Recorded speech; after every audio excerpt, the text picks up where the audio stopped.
Flax seeds కారప్పొడి ఎప్పటినుంచో అనుకుంటే ఇప్పుడు కుదిరింది. టేస్ట్ మాత్రం చాలా బాగా వచ్చింది. ఫస్ట్ మీరు ప్రాసెస్ చూసి మీరు ట్రై చేయండి. తర్వాత నన్ను సబ్స్క్రైబ్ అవ్వండి. ఓకే. ముందుగా ఒక చిన్న కప్పుతో ఫ్లాక్స్ సీడ్స్‌ని సిమ్‌లోనే బాగా వేపుకోవాలి. క్రిస్పీగా అవ్వాలి. ఇప్పుడు హాఫ్ కప్ వరకు పీనట్స్‌ని లోపల వరకు బాగా ఫ్రై అయినంత వరకు వేపుకొని ప్లేట్‌లో పెట్టుకోవాలి. 1 ½ కప్పు మినపప్పు, అది వేగిన తర్వాత 1 ½ కప్పు నువ్వులు వేసి చిటపటలైనంత వరకు వేపుకొని ప్లేట్‌లో పెట్టుకోవాలి. ఇప్పుడు 1 ½ కప్పు ధనియాలను కూడా వేసి దోరగా ఫ్రై చేసుకొని పక్కన పెట్టాలి. 2 స్పూన్స్ మిరియాలు, 1 ½ స్పూన్ జీలకర్ర వేసి అది కూడా ఒక్కసారి 2 మినిట్స్ అలా వేపుకొని పక్కన పెట్టుకోవాలి. కొంచెమే హాఫ్ టీ స్పూన్ మెంతులు వేసి కొంచెం ఫ్రై చేస్తే సరిపోతుంది. ఇప్పుడు 15 వరకు ఎండుమిరపకాయల్ని 2 నిమిషాల పాటు ఫ్రై చేసుకొని మనకి ఏ కప్పుతో అయితే మొత్తం తీసుకున్నామో ఆ కప్పు నిండాగా కరివేపాకుని కడిగి ఆరబెట్టిన కరివేపాకు బాగా ఫ్రై చేసుకోవాలి.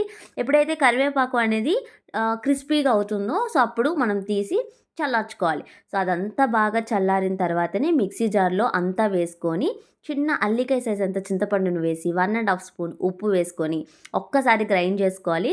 సో చూసారా ఇట్లా బరకగా ఉండాలనమాట. ఇప్పుడు పెద్ద వెల్లుల్లి గడ్డను కూడా వేసి ఒక్కసారి పల్సేస్తే సరిపోతుంది. సో ఎటువంటి లంప్స్ ముద్దగా వచ్చింది కదా! సో అట్లాగా పౌడర్‌లా మన చేత్తో బాగా కలిసేటట్టు కలుపుకొని సర్వ్ చేసుకొని తినేయడమే.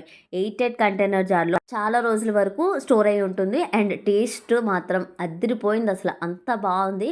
మా బాబు ఫస్ట్ అయితే తినను అని మారం చేసినా ఒక్కసారి టేస్ట్ చేసిన తర్వాత చాలా నచ్చింది. అండ్ తను ఎక్కువ ఇంకొక 4, 5 ఎక్స్‌ట్రా ముద్దలే తిన్నాడు. అండ్ మీకు కూడా ట్రై చేయండి. చాలా వచ్చింది.